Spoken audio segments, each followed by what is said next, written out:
Hello, and welcome to another edition of Finance and Technology Insights. I'm Brian Williams. And I'm Eric Bierendorf, CEO of Evernet Consulting. How's it going? It's going pretty well. Thanks. What's new with you?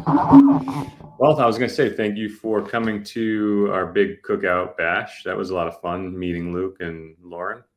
That was a lot of fun. Yeah, as I just realized I missed a button. I didn't realize this was such a provocative show here. Oh, so you got your second one undone here. I'll join you. There you go. Keep it tight. That was the but yeah, that was a lot of fun. Had big bash at your house. My wife was impressed that you went all out for it. The kids were happy. Lots of kids there. So was that mostly neighborhood people? Yeah. So I found this the school here is Duffy. The elementary school is Duffy, and so there's a group of dads that had been playing poker casually, and we met another family through our youngest and had a cookout with them. And then he told me about this group, and I was like, oh man, can I play? He's like, yeah, we're playing like, I don't know, next day or something. And so I quickly joined this group, and then they were doing just fine without me, but let's just say that I feel like maybe when I joined the group that I breathed a new life into it. And Good. Yeah, and I think, which I think they would say, I think they did say that was a welcome addition. So, I like to get people together. I like to get people together. So, so that cookout was the genesis of that was the elementary school dad's poker group, which is a good bunch of guys, and then from there you just start inviting all of your other like-minded people that would enjoy burgers, dogs, and music. And what we played kickball. When I get enough kids in the backyard, I love getting a good kickball game going. Yeah, they seem to have fun. It's a universal game that most kids have played and understand, and you can get a broad group of different age groups in there. So yeah, plus the trick is using one of those really big Walmart balls. The smaller the ball, the farther it flies. Right. And the harder it hits. So you use one of the really big ones, and the game really slows down, and the ball doesn't really go too far, and it's catchable and a lot of fun. So the kids like that, and we have a playscape and a zip line that goes across the yard. So did Luke get on the zip line? He did. Yep. Yeah, he was naturally apprehensive. He's always, he's not the type who's going to like run over and do everything first, but he'll watch, he'll take it all in, he'll run his calculations and risk reward ratio stuff, and then eventually he'll my oldest is like that. She's the cautious one. My youngest one is the dive head first into everything. Yeah. Both have their advantages in certain scenarios. So certainly do. Watch it play out. But no, he had a really good time. He's still talking about it, the water balloons and all that kind of stuff. Yeah, we had did you got some ice cream with an ice cream truck that came to the house, and everybody got to take their pick off an ice cream truck, which was awesome. Yeah, you can't beat the ice cream truck. They had a pretty good selection. This was not some lame ass ice cream truck. Yeah. So that was good. That was the last time we saw you. This weekend, what's today? Today's Tuesday. We saw Barbie Sunday, I think. Okay. We saw we saw Elemental on Saturday. The girls wanted to see that, and then we saw Barbie on Sunday. Okay. So we went to your movie theater in your town and saw Elemental, which was fun. Did you see that one? I have not seen it. Nope. It's a little it's probably over Luke's head, but it's still good visuals, good animation. Okay. It was a pretty strong love story there. But in the coming what were your thoughts on Barbie? Yes. So my thoughts are probably not popular on Barbie at all. It's it's woman directed, which is fine. It's real strong feminist messaging. Did you guys see it? No. It's strong feminist messaging. It's really unfortunate because it seems like our culture is teaching young people that being alone is good, being alone is strong. and that's the way of life. I mean, Miley Cyrus has a hit song right now where she celebrates that she doesn't need you, and she can buy flowers for herself, and she could dance by herself. Right. And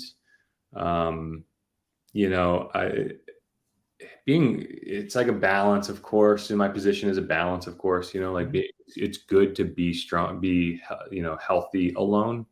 But I see this undercurrent of cultural, that it's, being alone and like almost that nuclear family is like not a good thing, or, is not the goal anymore, which, I guess that's totally debatable, of course. But so Barbie was, an independent woman who didn't need Ken and didn't want Ken in the movie.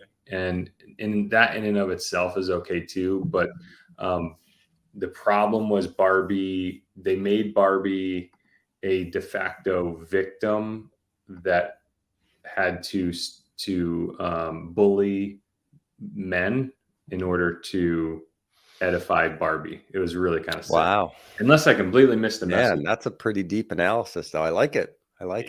Yeah. You know what's interesting about a lot of this stuff, and as it carries over to like the Disney and the kids stuff, what they're trying to do, I think, in a lot of instances, is they're trying to even out their library type of thing, especially with Disney and obviously Disney Plus. They're saying, okay, we've got a collection of this stuff from literally the last 70 or 80 years. And now where you have to, kind of balance things out. But the problem with that is somebody who's, for a young kid, like the last 80 years don't matter. They're starting fresh. So they're not getting the balance. They're getting all of the newer stuff that's meant to balance the old stuff. But the kids, they don't watch the old stuff. Well, as much. Is it that, or, I mean, the pendulum swings, so the pendulum is swinging. And it's also that, like, does art influence reality, or does art mimic reality? Right. Or is it a little bit of both? Mm-hmm. Women empowerment seem to have a quasi resurgence, through the Me Too movement and things like that. And it's like I was having this conversation with the kids about like the sentence, not the theme or the ideals of Black Lives Matter, but the sentence Black Lives Matter. And how do you tell your kids that, like, Black Lives Matter, but like all lives matter? Mm-hmm. But the Black Lives Matter from where I'm standing seems to have framed that the sentence all lives matter as meaning this: if I say that means Black Lives Matter still matter less. Right. and that's just the messaging that I'm getting from CNN and MSNBC and Fox, and I watch both to try to balance and stuff like that. So there's just, and I don't think I'm the first person to say this. I think all of the talking heads all of the, I would say the peripheral talking heads, the Rogans and the, who would be a counterweight to Rogan? I don't want to just say Rogan because, I don't know. It's interesting in the podcast space. There really isn't. But that alt media I think I'm not the first person to say that. Like, there's a little bit of like hypocrisy that seems to be going. Like the liberal left, for example, was like, I don't know, like the free speech, the free movement, the free activity. And now it seems to be like freedom if only you think the way that we think, and then otherwise we shut you down. I don't know. So it just felt like some of that was in that Barbie movie where it's like, bullying is bad, edifying women is good, but we're going to bully Ken because we don't need him. Like it was just really kind of, I felt like it was really problematic. And then of course I observe social media and I see the Barbie being widely celebrated by women. And I would, if I were to, it looks like they're widely celebrated by maybe left-leaning women. So I don't know. I don't want to be controversial here. I don't want to be too controversial here. Yeah, why not? But no, I think these are all reasonable discussions. I don't think we're saying anything it's I think it goes back to like the balance issue of, what's new, and like explaining to your kids the Black Lives Matter, the sentence versus the movement. And for what we've experienced is very much different than their experience. So they're coming into this fresh, and they're saying, okay, why just that group, or why just this thing? And I know the idea of like the women's empowerment and all that. It's like, how do you raise a group up while at the same time not pushing another one down? That's exactly my point. It's very difficult to do. And I know, especially a lot of the, you'll see a lot of stuff about the way now dads are portrayed, right? It was always a lot of, women were always the home, the housekeeper, the doing this with the kids and all that kind of stuff. Now you're starting to see some stuff about every one of these, well, your point about Ken, but a lot of the sitcoms, it's like the dopey dad who's always, screwing things up, and then the wife has to come in and save the day, or, Right. It's a lot of that kind of stuff. So it is really hard to do these things in concert and present, kind of the fair, and to the point about sitcoms. I mean, obviously extremes are what's funny, right? I mean, you can't just have a boring family that's where everything's equal and normal. It's not going to get any ratings, so you have to portray those kind of characters in a certain way. But yeah, you are starting to see that about how certain groups are being stepped on for the benefit of this, and it's really tough. I can't even imagine trying to. Our culture, if you make good content, hopefully it will. If you make good content and you have different people making good content, hopefully over time it will all even out. And if you bring your kids into different environments and show them different things, I mean, ultimately we decide what our kids see, so I don't buy the argument that this, all the stuff that the kids are seeing these days, like I can't stand that argument. It's like, well, you're driving that bus, you're the parent, you decide. So that kind of stuff I don't have much tolerance for. But yeah, I mean, well, it's tricky. I used to think the same thing, but my wife and I are not aligned in this at all. She was laughing and hysterically loving Barbie, and the 10-year-old was all about it. The 6-year-old we had in noise canceling headphones, and she had her iPad on YouTube Kids, so she wasn't picking it up at all. Okay. She doesn't do movies very well, even animated movies.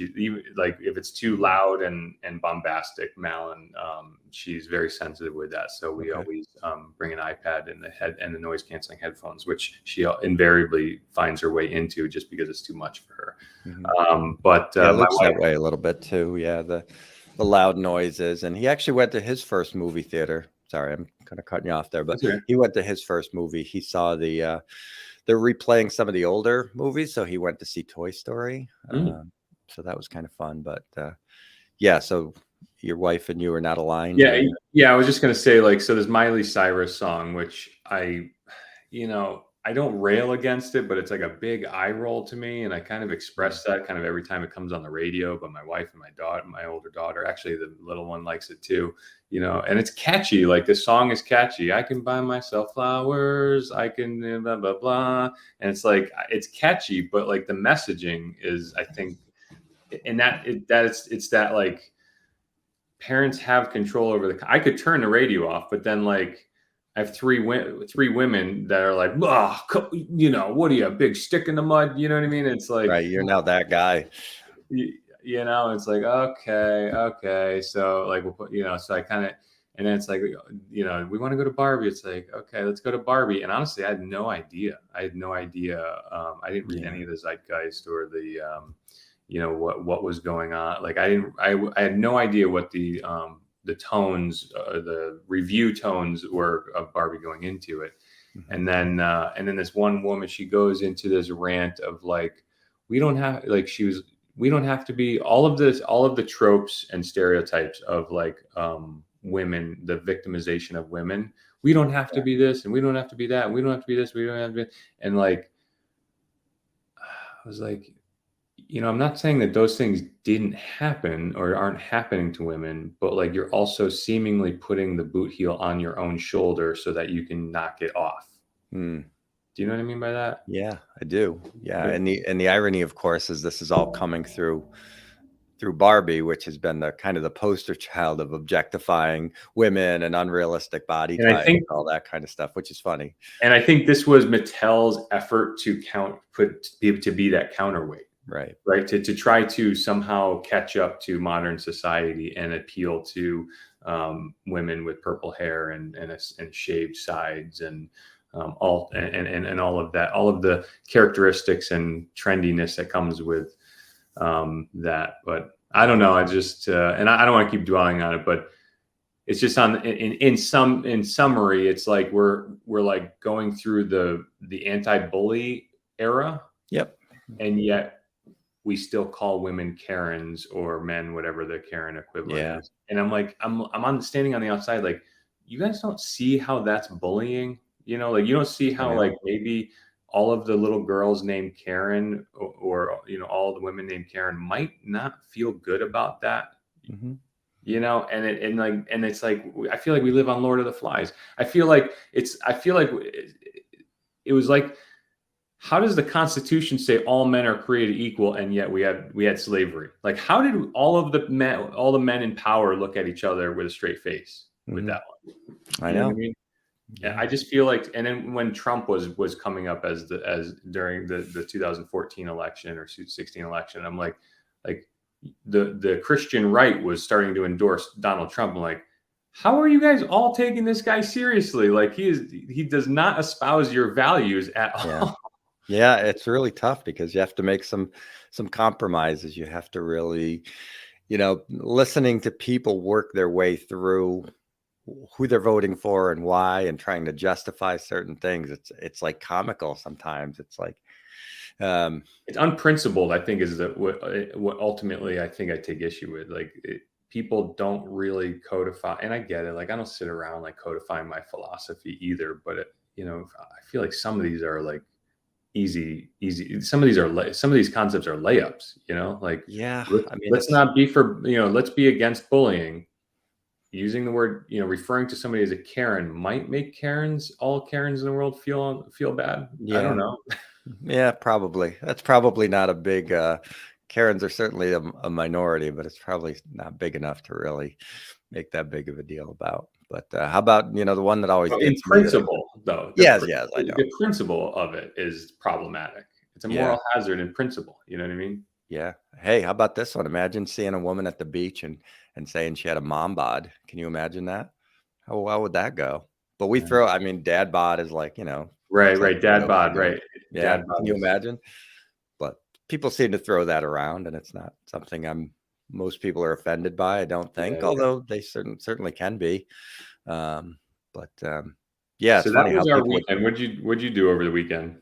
Over the weekend. So, you know, this is kind of funny, but we did like a ton of, not funny, but we did a ton of yard work. Like Luke is really into, like, he's obsessed with moving dirt. Like that's all he wants to do. But yeah, so we had this, where we live there, it's next to a little brook, and it's like a right of way for the state. And it's kind of, but it's filled with like all this nasty like vine stuff. And it's like, you know, it can really wrap around and kill a bunch of trees and whatever. So we're at the end of a cul-de-sac, and around the circle at the end, it just really continues to like encroach on the circle, and like there's vines and kind of hard to describe. So we just started cutting away and just really getting back to the tree line to just clean it up and make it look a little bit nicer, because it just starts to hang over, and it's like this canopy of this nasty vine stuff. And down the road, we don't like this part of the cul-de-sac. We don't own that. It's a person on the side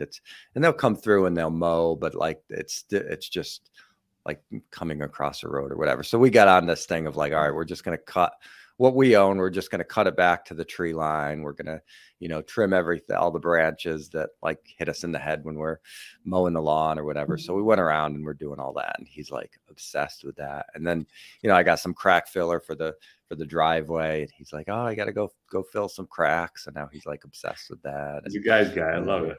So yeah, he's really into that. And it's, you know, it's good to, even for me, it's good to do something where you can actually see some progress, you know, because, you know, we know our progress, and obviously, you know, the things that we do, but it's not in the physical form. You know, you can have a very productive day and like there's nothing physical to take. I don't know if that makes any sense to you, but Yeah. like you spend a day doing yard work. It's like, all right, I can look out my window. I can see what we've done. I can, we can take a picture at the beginning of the day and at the end of the day and go through them and show them to Luke and whatever. So, what was Sunday was the really nice day, right? It was like ridiculous. It's like probably one of the best days of the year. It was like a high of like 75 or something. We just had the It was a San Diego day. Yeah, it really was.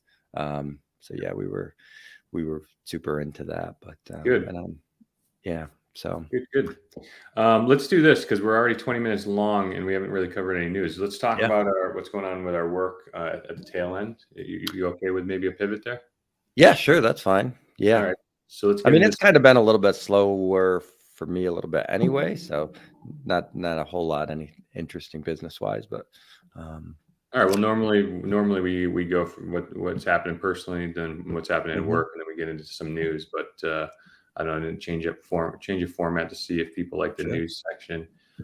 Just a little housekeeping too. Give us a like and subscribe if you haven't. And we are on Facebook. We have Finance and Technology Insights on Facebook. And if you're listening to this we're podcasting, but we also have a YouTube channel where you can see us on video. So it's a little housekeeping item. So let's talk about some news. I saw a headline, and I know that we took 2 weeks off, and maybe that's when that dropped. But did we talk about the? I tried to post it, but on our Facebook channel, and I'm not seeing it right this second. But what's the FedNow? The FedNow. FedNow, the instant movement of money in the U.S. finally. No, I didn't see anything on that. FedNow, I think it was called FedNow. I posted it on our Facebook. Let me pull up a quick article here. Hopefully, Instant payment service developed by the Federal Reserve, launched July 20th. Yeah, so I don't think it's to anybody's surprise that in the United States you have clearing time for movement of money, right? And this is your department, so jump in at any time. Yeah. What do you think? Well, I think this is their way to kind of combat the cryptocurrency. That was one big avenue that the crypto people liked, is that it was basically instant, to move money. And even now, with wires and all that kind of stuff, it's still. Well, you had Venmo, Apple Pay. There were services that came up that were background. FedNow launches a service called the Federal Reserve launches FedNow, which is a platform and backend for banks to move money instantaneously, 24/7, 365. In the U.S., and we've talked about this in months past, but in the U.S., we have this period of time where money takes days to clear, like a check clears and that sort of thing. That is not the case in Brazil and Europe and in Asia. Money moves instantaneously, and the U.S. banking system has historically been this 3 to 4 day business day clearing time cycle. So the small banks, according to a number of these articles, pressed the Federal Reserve and said, "Hey, our banking system needs to evolve. We need to be able to move money fast." The counterpoint was that they didn't. The larger banks were like, "Well, we're afraid of run on banks. If you let people take their money out instantly, the run on the bank could be faster." But right. You say that there was a case to make to combat crypto, but I would argue that this was more to combat services like Venmo, Apple Pay. Cash App, I think, is another one. Have you ever heard of Cash App? Yeah. So there's this was like the secondary market of like Venmos that could move money faster. And I think maybe the banks were saying, "Hey, like this is end running around our services." So I think we might have been gone when this headline dropped, but I have USA Today, July 20th, FedNow. No, this was not. The Federal Reserve on Thursday launched a real-time payment system that eventually will allow consumers and businesses to send and receive money within 20 seconds, 24 hours a day, doing away with the typical lag of 1 to 3 days. With the service called FedNow, workers could spend their paycheck immediately instead of waiting several days for it to clear, and consumers could pay a utility bill in the last minute without incurring late fees and among other benefits. When does FedNow start? But while banks and credit unions will be able to sign up for FedNow starting Thursday, this is back in July, it's expected to take years for most to join the network and offer real-time payment services to customers, the Fed says. The Federal Reserve built the FedNow service to help make everyday payments over the coming years faster and more convenient. Initially, 35 banks and credit unions that agreed to be early adopters already have tested FedNow and can accommodate instant payments. Many could go live right away or shortly after Wednesday's launch if they develop payment services for their customers. They include JP Morgan Chase, BNY Mellon, Wells Fargo, and People's Bank, which is now, if that's People's Union, People's United Bank, I'm guessing, is M&T Bank now.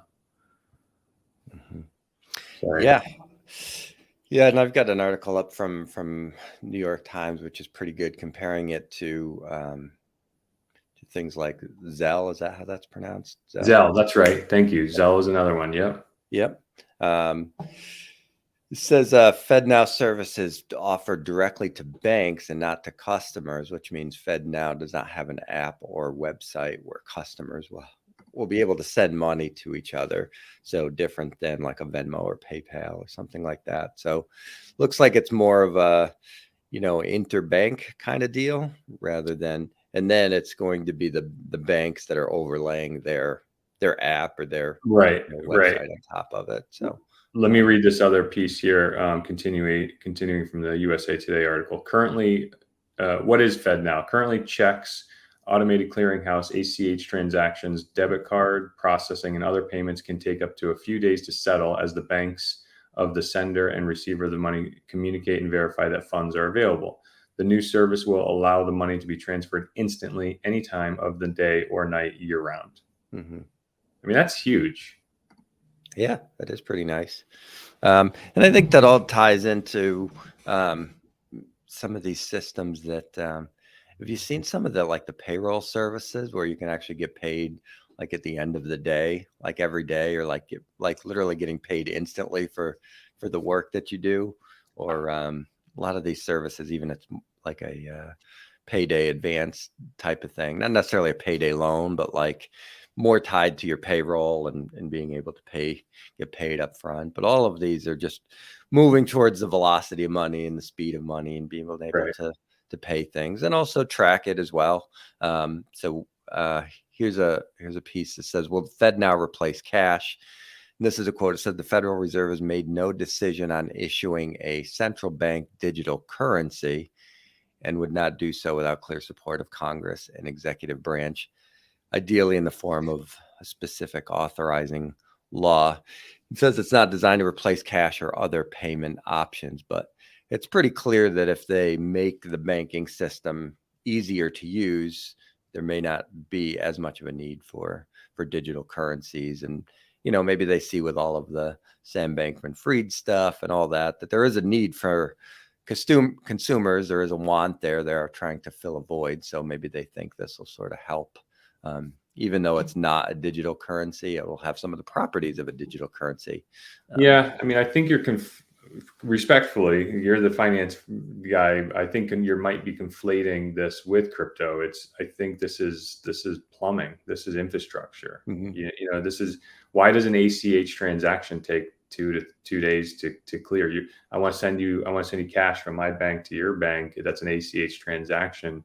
Why does that take 2 days to clear? Yeah, right.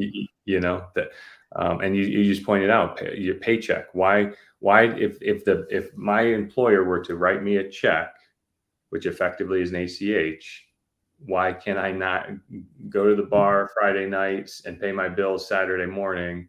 I have to budget this padded day period by Monday, Tuesday. I can, you know what I mean? Like that, and then if you look, and I think I've been kind of crying afoul of this for years. And I think I started talking about this when you and I started podcasting, that Europe and Asia have not benefited from this for years. It's like contactless payments. Contactless payments have been around in Asia and South Korea for years. So we really do lag behind some of these reasonable technologies, and I still don't know why our banking system, how they benefited from it. Quite frankly, is there really that much money in holding people in interest payments or Yeah, whatever? that's what I was going to say. It's all the float. I mean, so many of these business models were built on float. It's like the original PayPal model. It's like if we can just hold billions of dollars for a day, Right. the interest rate on that. And it's interesting that this stuff is coming about now as flow actually sort of matters again. We've been in a zero interest rate environment now for a decade. So people didn't really think in terms of flow, and businesses with their, 30, 69, that used to be like a real, whole departments were built on that. Like, all right, we got this bill today. When does it have to be paid? We're not going to pay it today because, that's 30 days worth of, if it doesn't have to be paid for 30 days, why pay it now? And a lot of that, just by the speed of the way things were paid and technology, and also because the floats were didn't matter. Now it's starting to matter again. So we're in an environment where it might make financial sense to kind of slow things down, but at the technology speeding things up, which I think is pretty interesting. Yeah. I mean, I guess maybe I'm coming at this as the technologist, you know what I mean? Right. It's faster. If it can be faster, it should be faster. Mm-hmm. Like Yeah. like you know the story about the QWERTY keyboard, right? Yeah. Tell me about that though. Our keyboard, our predominant keyboard layout in the United States it's called the QWERTY keyboard. If you look at the top left row Yeah. of your keys, it spells QWERTY, QWERTY. It was designed to make people type slower because the arms and hammers of old typewriters used to get tangled when a typist would develop proficiency. So they developed the QWERTY keyboard to make people type slower, and that's completely antithetical to my ethos. So that's where I'm coming from on that. Yeah, no, there definitely has been those instances where things were designed to slow people down to just for whatever reason. But definitely the flow is an issue on that. So more So I to missed come on that. Sorry, go ahead. Yeah. No, I was just I missed a wrapping huge up. opportunity for an awesome segue to talk about the news. I should have led with this next article that I posted this morning. Did you see that on Disney? No.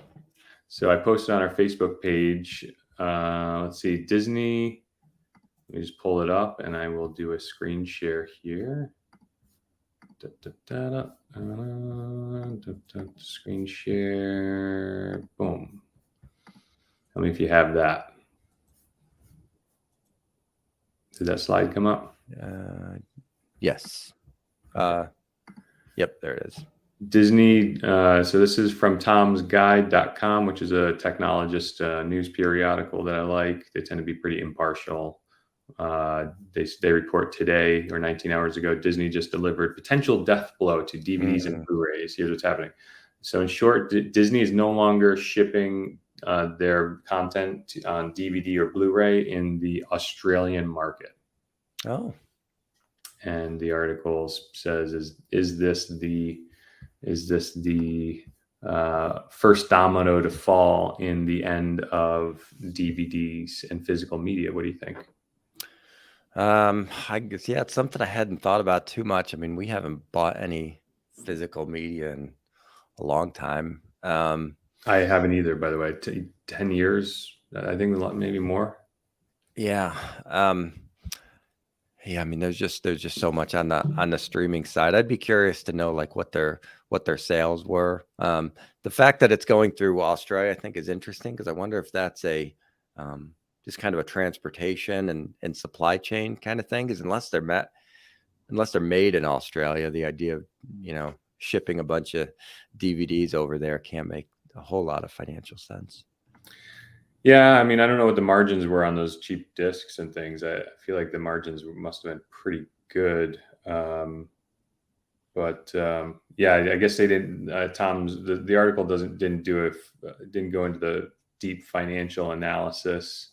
They did a little compare and contrast to the death of VHS. Mm-hmm. this article or this author tries to make a case for why physical media is still good because you own it, you share it, blah, blah, blah. Of course, what makes physical media better? For once you buy it, it's yours forever. Yeah, it's yours forever. But how you doing with those VHS tapes? I mean, you got to maintain a Right. VCR in the basement and pull it up when you want to watch your. It's like at some point, how long do you want to keep this stuff? Mm-hmm. Everybody knows. I've said it. I always say that I'm a reformed hoarder, and I love not having stuff. Like I love digital content. I'm a digital hoarder. Ah, there And you go. that allows me to not be a physical hoarder. So Mhm. I've got 48,000 photos I think in my iCloud photo library. But when Yeah. Netflix came out, I had a pretty robust DVD collection. I had a few hundred DVDs, and I donated them all I think to the library or something. And when Netflix came out, because I was like, oh yeah, I don't have to have this. I don't have to be buried in stuff. Mm-hmm. Yeah, I remember that was a big deal during the transition. You just assumed that eventually every movie would be available on like every platform and stuff. But it is frustrating if you're watching some kind of show or something and it disappears off a platform or changes platform or does something like that. But yeah, we haven't bought any physical media in a long time. I don't even know if we have. I don't even know if we have a DVD player. I guess we probably do. I mean, I could do a. I don't know, but do you guys own a DVD player? I think I have an Xbox floating around that plays Mm. DVDs, but we Yeah, don't there have you any go. DVDs. You, Right. you know, I don't want DVDs and that content. So, and I never was personally the type of content viewer that watched the same thing repeatedly. Right. And the kids had Frozen. They watch in Bluey. Malin watches Bluey repeatedly. But besides the kids, like Mm. I'm just not I don't like watching my favorite movie every weekend. I know. I say that all the time with Lauren. I'm glad we missed that phase of like the DVD where it was like the same movie all the time. So even with like Bluey and Luke is into Gigantosaurus and some of those, there's still like multiple seasons of 10 or 15 shows that are 20 minutes. So even if he watches the same show every day, it's going to cycle through. At least going to last a month or so before you get back to the same episode. So Yeah. um, yeah, I just think about those parents who had like the Little Mermaid VHS or DVDs and just watched it hundreds of thousands of times. Glad I missed that. Right, That right, would right, that would just drive me nuts. Even now, sometimes when I've like seen these episodes before, it's like I got to get out of the room. I can't sit through this again. right, right. So I thought that was interesting. Yeah, that is pretty interesting, and it does bring up the idea of like the ownership issue, which is probably like a deeper thing.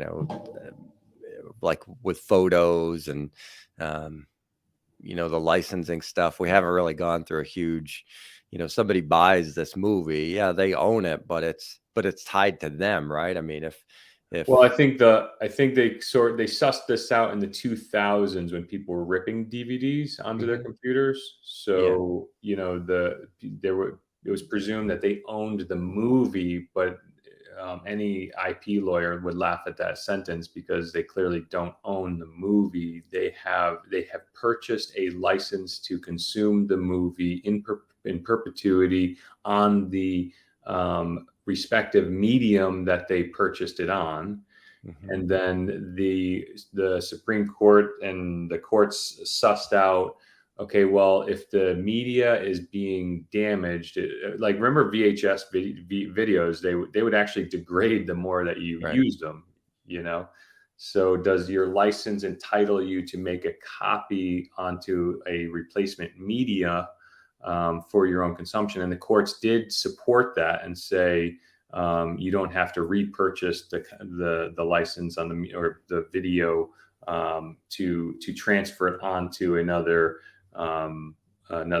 like media. And then that came forward with DVDs. Well, can I make a backup copy of my DVD and the courts did support that. Says yes, of course, that's fair use, because and that's kind of sensible. Because back then, I don't even remember, like I was in college and starting my career, but like DVD copying software was coming out to computers, and it was a big, the MPAA, which is the Motion Picture Association of America, which represents the movie industry. Oh God, this is really hitting that nostalgia. I mean, I remember when this was huge. It was like Napster and RIA, the Recording Industry Association of America. It was all combating all of this digital home reproduction. But they sorted it out, and they said, yeah, fair use is fair use, but you don't own the movie. And I think I just jumped the track. What was our point? Well, just the point about the ownership and who owns what. I know that's been talked about with like, Facebook pictures and stuff like that. I mean, that's they own those pictures, right? I mean, you will have copies of them or whatever, but whatever Facebook wants to do with those images, they can. Well, no, see, I think that's the inverse. That you own the image, you're the copyright owner, but you give them free and perpetual license to use and distribute it. Right. Yeah. So they can do pretty much whatever they want with them, I guess. Yeah, but I mean, that's kind of intuitive too, right? You're like using their platform. So. Oh yeah. Yeah. And how does it work with, let's say you upload pictures from your iPhone? What happens to those when you pass away? Yeah. I mean, I don't know. I mean, we're 41 minutes in. This could take us definitely into a second hour. But there's a lot of it. I'm actually surprised it doesn't get enough air. It doesn't get more airtime. But Apple, Google there are some pretty famous not famous, but there's some high headline cases where some people pass away, and mom or a husband or wife or family members know that there's a trove of digital content of their loved one that just passed, and because of encryption and security protocols, unless you can designate people in most digital platforms now as your survivor, or what do they call it, so what's the term? Not beneficiary, but like even Facebook has it. You can stipulate somebody as a surviving administrator to your content. Right. And if you don't proactively do that, then your loved ones won't have access to your video, and your picture, your digital life, so to speak. Yeah, and the ability to recreate you and do all sorts of stuff. Well, that's the other thing too. I think there's some legend, and if we go, we're not going to get through this without saying the term AI, but I think there's, it's pretty obvious that there's going to be a round of administrative law that comes from AI and owning thyself and image and personality, and what the framework or surrounding that is. I think Sarah Silverman, it wasn't on our chat, but I saw a headline that says Sarah Silverman is suing OpenAI for training their AI on her likeness. Right. And the joke is that's why ChatGPT isn't funny, because it's been trained on Sarah Silverman's material. I didn't see that, but that's funny. Yeah. But that is interesting, the idea of, the old saying, right? Steal from one person, it's plagiarism. Steal from a bunch of people, it's research. So if a person is, pulls in all this content that they've learned over the years and regurgitates it, they couldn't possibly go back and cite every possible source that everybody learned something from somewhere. So the question is, are you viewing these AI models like a person, like a digital assistant, and you're asking that person and they're answering it, even though they're pulling from pretty much unlimited content, are they being treated like somebody who would be doing the research or doing whatever? I mean, it'd be impractical for them to cite every little piece of data that they get, because in the AI models, it's all merged together and it's all sort of put together in one data set anyway. So they may not even be able to cite every source that they received. So Agreed. Yeah, I think it's going to be interesting. I think when this is all sussed out, I'm hoping that America lands in the middle and in the intuitive and the the reasonable, which is like you said. I mean, what constitutes the IP laws. I think, and I'm not an IP attorney in the least, but I think there's pretty well established concepts and themes that say, like, if you have a created work that you want to monetize, you have a period of time where you can do that.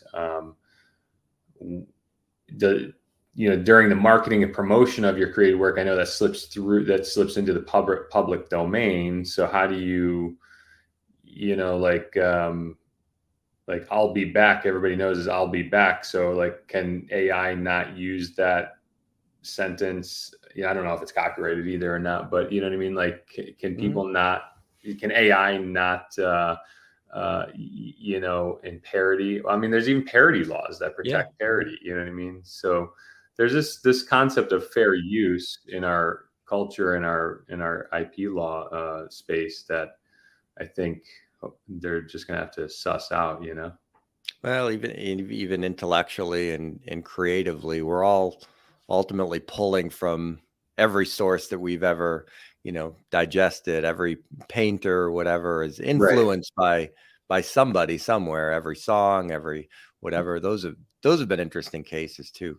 Ed Sheeran playing his guitar and chord and all that kind of stuff. I mean, when you get into the computers and the factors, I mean, there's only so many series of notes, or it's different than words, where there's, if you factored out every possible word combination, but in notes, it's actually a little bit easier to do that. I mean, there's only so many different ways to play those certain notes or certain rhythms and sequences. So that part's interesting on the music side. Yeah, I'm sure it'll give us plenty of content to talk about in the coming year. I'm sure it will. Anything new on the cybersecurity front? I'm getting so many emails on all of that stuff. I feel like I feel like I threw in the towel on LinkedIn last week or two, because there were a couple high profile hacks and cybersecurity related news articles. I think a few new breaches. Microsoft used to charge for deep level reporting on their Microsoft 365 and Azure platform, and then they got hacked, and because that reporting wasn't available by default, a large pool of their customers could not defend themselves against the hack, because they didn't have visibility into the exposure. So and I think I posted on LinkedIn, and Microsoft, as a result of that event, Microsoft is now making this full level reporting available to all of its customers. And then I kind of threw shade at Microsoft and was like, well, security never was their thing, to sell knowledge to your customer so that they can defend themselves is really problematic. And I understand that Microsoft has the revenue on their products and services, but there's a it's dicey it's like trying to sell seatbelts in a car as a premium feature in a car, you know what I mean? Right. Or door locks, and we've seen this, over so many different product lines over the years of consumerization. But so that was that. And then I forgot what the latest high profile hack was, but just more of the same. All of these systems are constantly there's a term called APT, an advanced persistent threat, which is basically just countries and digital mafiosos just constantly banging on platforms and services and systems and websites, just looking for that next hole. It's just kind of persistent, Yeah, it's not a matter of if, but when on some of this. So far, have the major hacks, have they just been about, give us money, or we'll release this data, or has it actually been, we've got the data and we're going to do something quote productive, or I guess nefarious would be a better word, with this information? Because it seems kind of lazy to steal a bunch of data and then say, I've got this data, hold it hostage. It seems like it would be better to steal the data and then do something with it, right? Yeah, well, there's, and this is off the top of my head. I'm not. This isn't a full dissertation on the concept, but there's typically, like, there's the easy kinds of hacks. There's the glory hack, which is people trying to hack into famous people's cell phones so they can exfiltrate photos, and then either have that glory and be able to shame and tease or whatever the target, and then maybe even sell the content to the likes of TMZ or whatever. Then you have the what I call the mafiosos, or the mobs, or the gangs. That's the word I'm looking for. The gangs, the cyber gangs. That's probably the big majority of the hacks, or the cyber gangs, that there's just clear monetary gain to it. It's like the capital required to get into this hacking game is very little. Teenagers in an internet cafe in Africa with no accountability can easily just start targeting our grandmothers for their retirement funds. So that's probably the majority of it, is the monetary gain. And then of course you have nation state hackers. All of the major countries are hacking private entities and government institutions for trade secrets and national secrets and things like that. So yeah, do you get nervous about power grids, the airplane system, even some of the dams and some of that stuff? I mean, you could do some pretty good damage if you hacked into one of the major dams, or even some of the lesser dams around. You could do some pretty dangerous stuff. Yeah, fortunately, it doesn't seem like the big actors like Russia, the European group, the European Union, whatever, China, Russia, Europe, and the US. It doesn't seem like those countries want to inflict immediate physical harm. It's more just recon and intel. Know thy enemy, or know what I mean. Know thy competitor, so that it's just collecting information on in the event of a conflict. Although famously, I think the U.S. and Israel targeted and hacked and disabled Iranian nuclear refinement infrastructure. So yeah, it's not beneath modern countries to induce a physical outcome from a cyber event. Right. Yeah, it's gonna. Yeah, I mean, I don't know why I just get nervous about the power grid. I don't know why that's the one that always freaks me out. The power grid is like the last one that I'm worried about. As we're at the beginning of an adoption curve where the grid is becoming decentralized. I mean, as soon as Tesla says we'll support bidirectional charging with our cars. And when full EV adoption is here within the next 10 years, every house is going to have a universal power supply, a battery backup. Right. So, and then every community and every town that has school buses will have a single electric school bus can power the school for the day. You know what I mean? Yeah. So I'm actually not worried about the power grid. Nuclear, if nuclear continues to become unpopular and be replaced by renewable, I'll be less concerned about nuclear. It's really I think for me, it's disruption to healthcare services. You see a lot of hospitals paying out ransom to the cyber gangs when their systems are entire hospitals are shut down and held hostage literally from operating because of a cyber event. Yeah.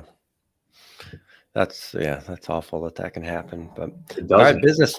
What's that? It's happening. Yeah. That's not a down the road thing. That is what that's Oh current. yeah, that's definitely now, and it's The current. preventable in most cases. Yeah, yeah. Well, business continuity plan should be able to mitigate or be worked on to mitigate that impact. So, Yeah. There's some anyways, business wise Evernet you wanted to cover? business wise, we're the day in day out.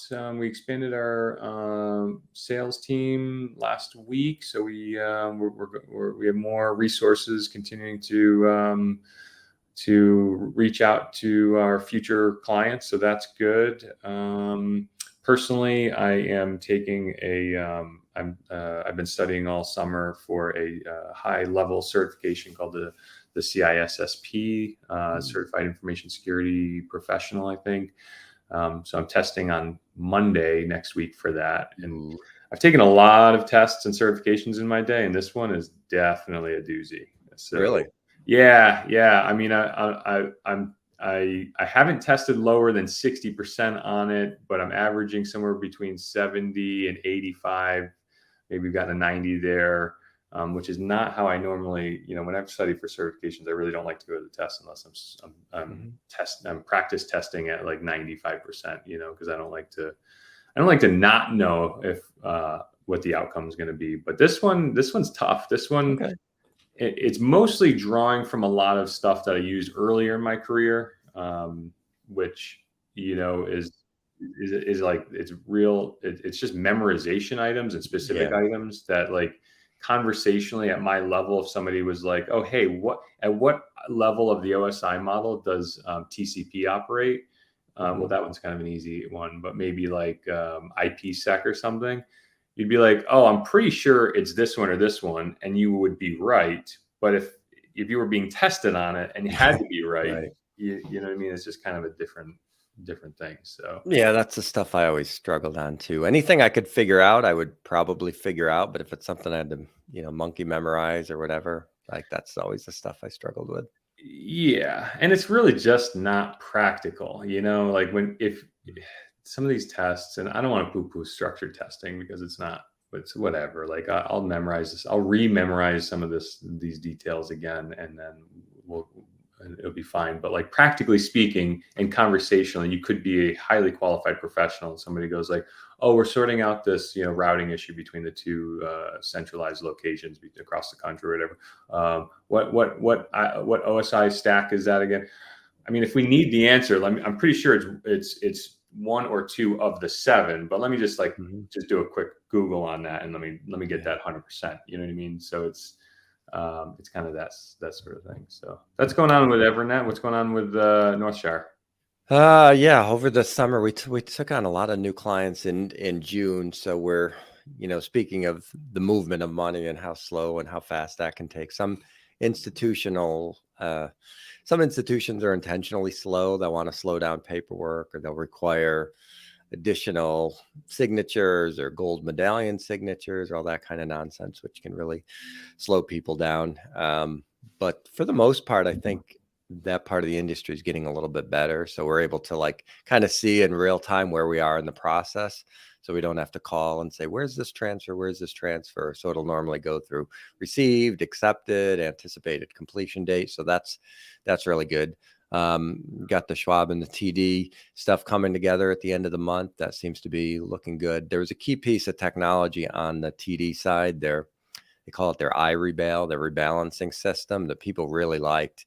And we knew they were going to integrate it with Schwab. We just weren't sure when. Now they're saying as early as mid-September. So that's good news for us there. So state mandate at the end of the month, 5 or more employees.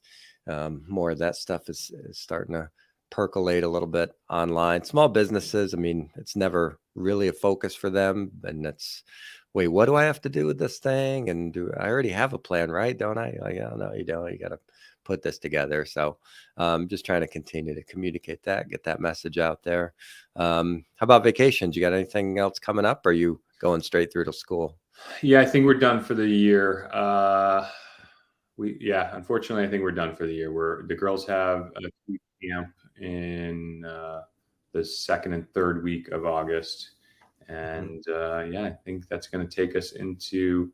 I was just texting the guys before we started recording to see if we were going to do another end of year cookout or something. But I think I think people are trying to get those last minute vacations in, which I don't really I'm not a last minute anything guy. So Yeah. I wouldn't want to take a vacation the last week of August or the second to last week of August anyways. But what about you?